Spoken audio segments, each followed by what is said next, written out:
মেয়েদের কাপড় শুকানোর মধ্যেও আল্লাহ পাক পর্দা রেখে দিয়েছেন।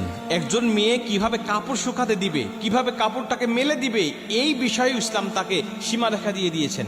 কারণ মেয়েদের সবকিছুর মধ্যেই আল্লাহ পুরুষের জন্য আকর্ষণ রেখে দিয়েছেন। আর এই আকর্ষণটা সৃষ্টি করে পুরুষকে আল্লাহ পাক হুকুম করে দিয়েছেন তোমার দৃষ্টিটা অবনত করে রাখো, আর নারীদেরকে বলছেন তোমরা পর্দায় থাকো, তোমরা তোমার শরীরকে হেফাজত করো, তোমার শরীরটাকে হেফাজত করো, যেন পরপুরুষ তোমাকে না দেখতে পারে। তোমাকে দেখলেই পরপুরুষের অন্তরের মধ্যে আকর্ষণ তৈরি হবে। রাসূল সাল্লাল্লাহু আলাইহি ওয়াসাল্লাম সবসময় পর্দার গুরুত্বটা বেশি দিতেন। সাহাবা একরামরা, সাহাবীদের স্ত্রীরা পর্দা কিভাবে করতেন? একজন স্ত্রীর কাপড় অন্য পরপুরুষকে দেখানো তো দূরের কথা, তার স্ত্রীর নামটা পর্যন্ত পরপুরুষের মহলে সাহাবীরা উচ্চারণ করতেন না। তারা ভাবতেন যে আমার স্ত্রীর নামের মধ্যেও পর্দা আছে, এই পর্দা আমি মানুষের মাঝে প্রকাশ করব না।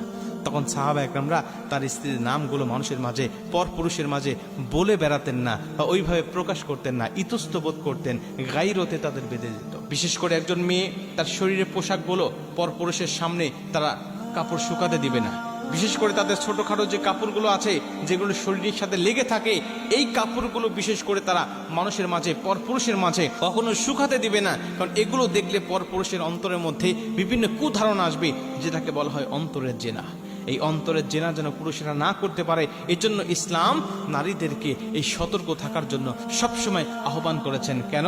কারণ এটা দেখে যদি কোনো পুরুষ অন্তরের জেনা করে, ওই পুরুষ শুধু একাকী গুনাহগার হবে তা নয়, বরং ওই নারীও গুনাহগার হবে। কারণ সে এই গুনাহ করতে পুরুষকে সহযোগিতা করেছে, এই গুনাহ করার জন্য পুরুষকে সহযোগিতা করেছে। সে যদি ওই লোকালয়ের মধ্যে যদি এটা শুকাতে না দিত, বা মানুষের চোখে পড়বে এমন জায়গায় যদি শুকাতে না দিত, তাহলে তো পুরুষের চোখ ওখানে যাইতো না, পুরুষ ওটা দেখতো না। যেহেতু সে দিয়েছে, বিদায় পুরুষ দেখেছে, এজন্য গুনাহগারটা দুইজনই হবে সমানভাবে। এজন্য মা বোনদেরকে বলতে চাই, অবশ্যই আপনারা এই বিষয়টা নিয়ে সতর্ক থাকবেন, যেন কোনো পরপুরুষ আপনার পোশাকগুলো না দেখতে পারে। এমনকি ছোটখাটো পোশাকগুলো, এগুলো আপনার ঘরের মধ্যে যেই পুরুষের আছে, বিশেষ করে আপনার বাবা, আপনার ভাই, আপনার সন্তান, এরাও যেন না দেখতে পারে। এগুলোর থেকেও আপনি সবসময় সতর্ক থাকবেন এবং সাবধানে থাকবেন। হযরত ফাতেমা রাদিয়াল্লাহু তাআলা আনহার কাছ থেকে আপনার পর্দা শিখবেন, কিভাবে পর্দা করতে হয়।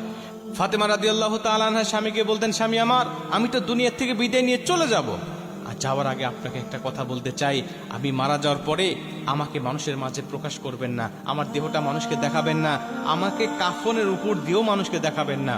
আমি কতটুকু লম্বা ছিলাম, কতটুকু খাটো ছিলাম, কতটুকু চিকন ছিলাম, কতটুকু মোটা ছিলাম, এটাও যেন মানুষ আন্দাজ করতে না পারে। এজন্য আপনি রাতের আধারে আমাকে দাফন করবেন।